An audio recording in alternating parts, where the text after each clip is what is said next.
Nos encontramos en la sala de las caballerizas del Palacio de los Niños de Don Gómez para hablar de misterio, de una Andújar misteriosa que viene muy a colación con el día en el que nos encontramos hoy, 1 de noviembre, Día de Todos los Santos. Y nos encontramos aquí acompañados de alguien que nos va a dar un buen repaso. Vamos a repasar algunos puntos, algunas claves misteriosas, fantasmagóricas, místicas quizás. Bueno, él nos lo explicará, de nuestra ciudad y también de la comarca. Él es Manuel Jesús Segado Uceda. Muy buena, Manuel Jesús. Buenas, muy buenas. ¿Qué tal? Bienvenido y gracias por atendernos. Y bueno, queremos conocerte un poquito. Cuéntanos un poco a qué te dedicas y cuál es tu formación. Bueno, soy historiador de arte, investigador. He investigado mucho sobre arqueología, historia de arte, historia. Y de hace unos años hacia aquí, pues como me gusta muchísimo el tema del misterio y de los enigmas históricos, pues empecé a sumergirme un poco en los misterios de Jaén. Y bueno, los misterios en general y focalizando un poco pues eso en nuestra tierra, que era Jaén. Vamos a hablar de lo que tú quieras porque nada más empezar la entrevista me has comprado. Me has dado un libro, uno de tus libros, Jaén Misteriosa, una guía secreta, Casa Encantada, enigmas, lugares malditos, aparecidos, poltergeist, prodigios religiosos. Jaén capital, Jaén provincia. Jaén provincia. Jaén provincia. ¿Aparece el nombre de Andújar por aquí? Claro. ¿Algún lugar de la comarca? Claro que sí. Aparece, por ejemplo, Torredonjimeno, Arjona, Arjonilla, Andújar, Torre del Campo, Martos, Jamilena, bueno, y todos los pueblos, ¿no? Yo lo llamo allá, pues, como he dicho, Jamilena también, pues Alcaudete, Cazorla, Úbeda, Baeza. Aparece pues una selección de unos 50 aproximadamente, 50 casos sobre misterios y enigmas de nuestra provincia. A mí me gustaría contar con una colaboración tuya periódica, ya te lo digo aquí, te comprometo, en la que pudiera abordar de forma más detenida cada caso, por así decirlo, relacionado con Andújar y con su comarca. Pero hoy, dado el día especial que es, me gustaría que repasásemos así por encima, a vista de pájaro y de forma un poco más anecdótica. Yo sé que va a caer en la tentación de profundizar en algún tema, pero repasar en algunos casos más concretos. Porque tenemos de sobra, ¿no? Sí, bueno, yo aquí solo recojo 50 aproximadamente y tanteo algunos otros, pero tenemos muchísimos más. Jaén, como decía cuando saqué el libro hace algunos años, tiene misterio para hacer 4 o 5 libros más. ¿Por qué? Pues porque Jaén es una provincia que tiene mucha historia.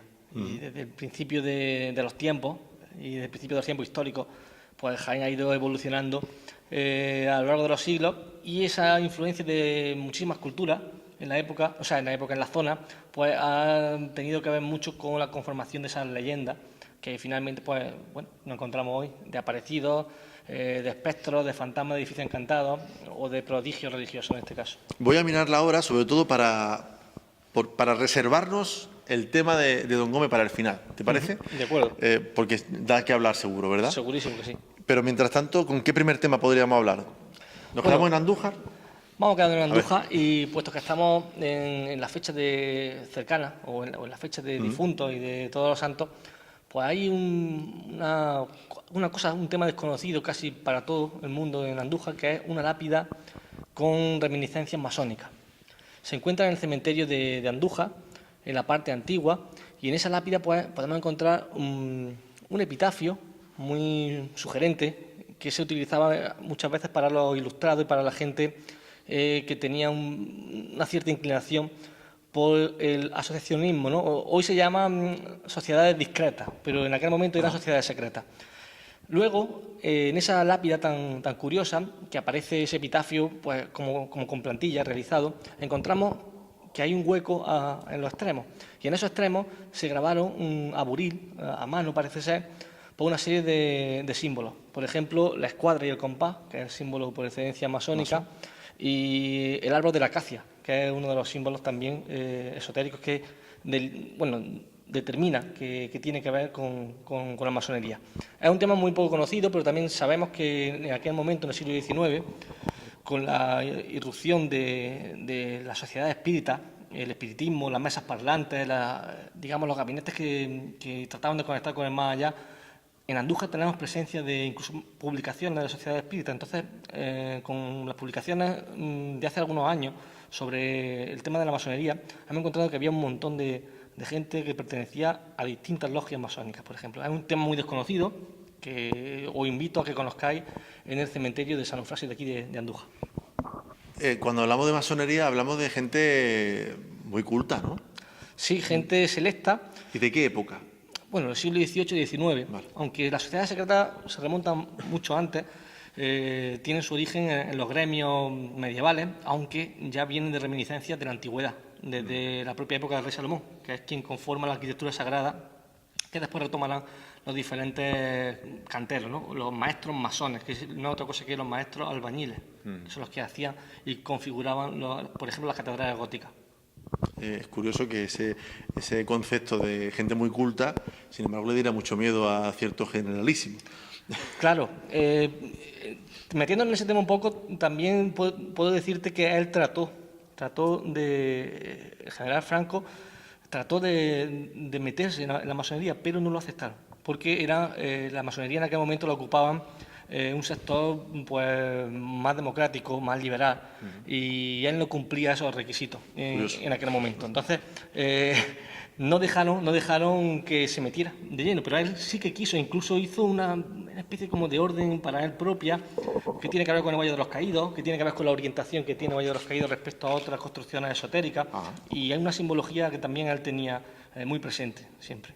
Bueno, no sé si nos vamos a quedar en el cementerio o vamos a continuar el recorrido por otro lugar. Bueno, podemos hacer el recorrido yéndonos directamente hasta el Hospital Viejo, el Hospital de San Juan de Dios de Andújar.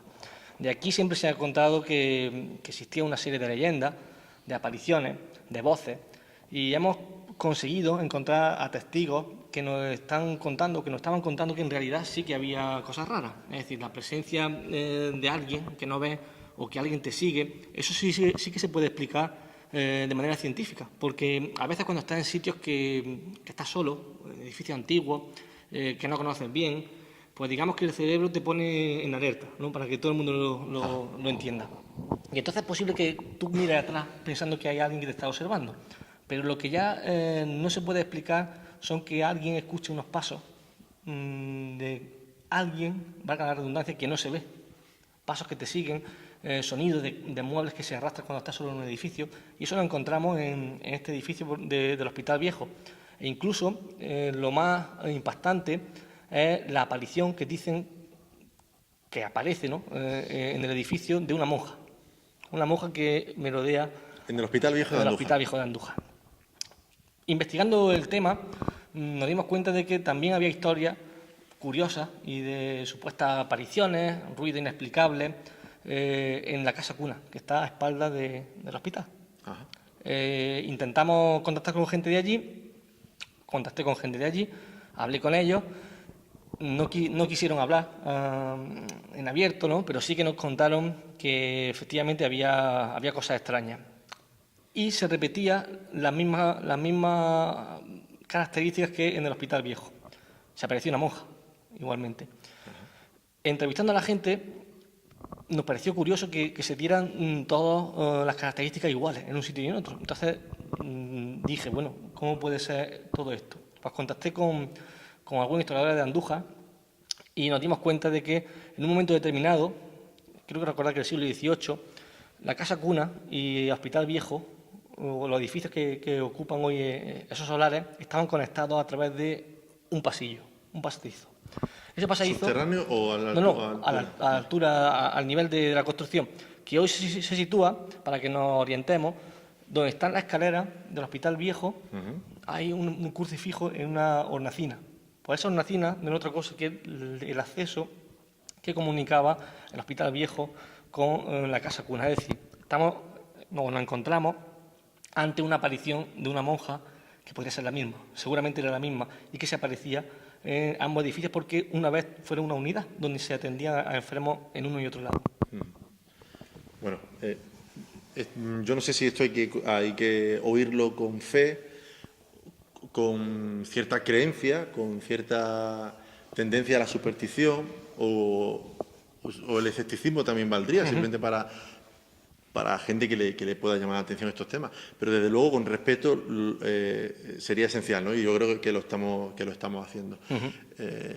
No, pero es necesario que haya gente, vamos, descreída, es decir, que no crea en este tipo de cosas, porque ellos son los que en realidad hacen... Obligan al contraste, Claro, ¿no? claro, hacen que gente que ha vivido en sus propias carnes algo, lo cuente, ¿no? Cuenten ese tipo de experiencias. Pues no, pues a mí sí me ha pasado, ¿no? Te cuentan, y yo sí he visto aquello, me ha pasado aquello en la carretera. Aparecían en la carretera hay muchísimas, y aquí en Jaén fue espectacular cuando empecé a investigar el tema y me encontré con docenas de casos de apariciones que... Vámonos a la carretera, a ver qué carretera cercana... Siempre encontramos la típica leyenda de la chica de la curva. Eso siempre ha existido. Y es una leyenda que existe siempre de boca a oído, ¿no? O del boca a boca, como se suele decir. Pero en realidad siempre ha sido un primo, un hermano, un amigo, un vecino de alguien el que ha visto a esta chica de la curva. Pero en realidad cuando es más cierta o cuando nos encontramos con algo sorprendente es cuando no se trata de una chica de la curva y esas apariciones adoptan otra forma. Además de que todas las apariciones que yo registré, o que al menos me centré en ellas, eran apariciones que habían sido vistas por más de un testigo a la vez. Es decir, un testigo que pueda ver algo puede tener 1000 causas, desde los medicamentos hasta los estupefacientes, no sé, algún tipo de enfermedad, visiones, ¿no? Pero cuando 2 personas, o 3 o 4 en algunos casos, ven a la misma vez la misma cosa, algo pasa, ¿no? Y tenemos en el Pilar de Moya, la carretera de Pilar de Moya, que es la que cubre el trayecto que va desde Arjona hasta Jaén, pasando por Escañuelas, por ejemplo. Allí encontramos una serie de apariciones realmente espeluznantes, desde niños pequeños, vestidos de época, hasta uno de los casos más espeluznantes que yo he escuchado, que es un hombre que iba a ver hace algunos años, cuando el hospital todavía no estaba en Andújar, iba a ver a su abuela que estaba enferma en el hospital de Jaén, iba con su madre. Y al pasar Escañuelas hay una recta muy grande, con una arboleda a mano izquierda y un cortijo antiguo, y en esa zona vieron algo en el arcén de la carretera. Cuando llegaron hasta la altura de lo que habían visto allí, se encontraron con que era un hombre de pelo largo, que parecía una mujer, pero que era un hombre, y que tenía como una especie de mochila o morral colgado en el hombro. Y lejos de dejarlo atrás, cuando llegó a la altura de este personaje, vamos a llamarlo así, porque ahora verá, el personaje empezó a acompañar el coche a la misma velocidad que iba el coche. La familia que iba dentro se asustaron. El hombre pisó el acelerador, superó los 100 kilómetros por hora, una velocidad importante, y durante el trayecto que duró esa recta, ese personaje iba a la paz de la ventanilla. Es decir, que si sacaba la mano por la ventanilla, podía tocarlo perfectamente si es que aquello se podía tocar de alguna manera. También sorprendió lo que contaba el testigo, que nos decía que no tenía pies, no se le veían los pies, es decir, de la rodilla hacia abajo parecía que se perdía, como una especie de borrón de neblina. Ese caso fue espectacular, que recuerda a otras leyendas que tienen que ver, por ejemplo, con la película de historia de Sleepy Hollow, El jinete sin cabeza, ¿no? que parece que acota una zona en la que se aparece, y ya inmediatamente que sale de esa zona no puede salir de ahí, ¿no? Esa región. Por ejemplo, este caso sería la recta, ¿no? Efectivamente. Y en esa carretera se dan otras muchísimas apariciones, como por ejemplo el matrimonio que iba a recoger a su hija a Granada y que se encontraron una noche lluviosa, con mucha lluvia, poca visibilidad, se encontraron con alguien que llevaba un chaleco reflectante haciéndole señales de que aminorara la marcha. Cuando llegaron a la altura de él, bajaron la ventanilla para preguntarle qué sucedía, porque era extraño que una persona en mitad de la noche le estuviera diciendo que bajara la velocidad, y ese hombre se fumó delante de las narices de estas 2 personas. Tiempo después, recordaba la testigo, Ana se llama, recordaba que cuando pasaron aquello, porque le asustó muchísimo, cuando pasaron esa zona, se encontraron con partes de un camión que había tenido un accidente brutal una semana antes. Entonces, ¿quién era ese personaje? No nos encontramos con alguien con ropa de otra época, ni nos encontramos con alguien, un espectro, sino que nos encontramos con un hombre, un operario, que parecía un operario, con un chaleco reflectante de nuestra época, que le estaba indicando a esas personas que bajaran la velocidad en una noche lluviosa, peligrosa, Luego, tenemos que diferenciar una especie de dos entes diferentes, ¿no? Los que dan miedo, causan miedo, y los que parecen que te protegen. Así encontramos un montón de apariciones. Hombre de negro, el típico hombre alto con sombrero y levita o gabardina negra, que está impasible o sin moverse en mitad de la carretera cuando tú te cruzas con él y desaparece. Encontramos incluso apariciones de animales que se esfuman cuando te acercas a ellos con unos ojos muy brillantes, y una serie de apariciones que nos dan a entender que algo realmente está sucediendo. No sabemos el qué, porque los diferentes testigos parece ser que lo perciben de manera diferente. Es decir, uno percibe una mujer pálida, otro percibe un guiri, como decía este hombre que vio al hombre de pelo largo, y otro, en este caso, como un operario de la carretera, ¿no? Entonces, no sabemos qué es, pero el fenómeno parece ser que existe. Pues, Manuel Jesús, se me ha acabado el tiempo. Podemos abordar el asunto de Don Gómez. Quizás mañana podamos buscar otro hueco para continuar, quizás en otro lugar. Pero aprovechando que estamos aquí en el Palacio de los Niños de Don Gómez, en las Caballerizas. Y es un buen sitio. Pues Don Gómez, resumiendo muchísimo, es una leyenda que muchos Tenemos 4 minutos para que te... De acuerdo. Muchos datan esa leyenda del siglo XIV, aunque teniendo en cuenta que el edificio es del siglo XVI, sí que es verdad que tendríamos que atender a las otras versiones de la historia que nos las sitúan más o menos en el siglo XVII, XVI, XVII, XVIII incluso, en algunos casos. Nos dice que Don Gómez, o al menos el señor que vivía aquí, era un gran guerrero, honorable, y que obedecía a las órdenes del rey. En un momento determinado, después de ganar muchísimas batallas, aquí en un sitio que hay entre Andújar, Arjonilla y Arjona, que se llama el Cerro de la Matanza, allí hubo una cruenta batalla contra dos ejércitos que chocaron de otro monarca, y parece ser que los ejércitos, cansados de esa batalla, que no se decantaba por ninguno de los dos, decidieron dejarlo y irse cada uno por su lado, para otra ocasión, ¿no? Eso, cuando llegó a órdenes del rey, parece ser que a él no le gustó mucho, y aunque Don Gómez, o en este caso el noble, digo por la época, porque no concuerda con la época, el noble que vivía aquí no había perdido la batalla, pero tampoco la había ganado, y lo tenían mal acostumbrado a este monarca. Entonces decidieron, para que pasara vergüenza, tapiarle la portada principal del palacio y que utilizara la puerta de servicio. A su muerte, porque él siguió mostrándole lealtad al rey, el rey dijo, se echó un poco atrás y dijo, este hombre ha demostrado que seguía siendo un fiel súbdito, ¿no? Entonces vamos a quitar ese muro.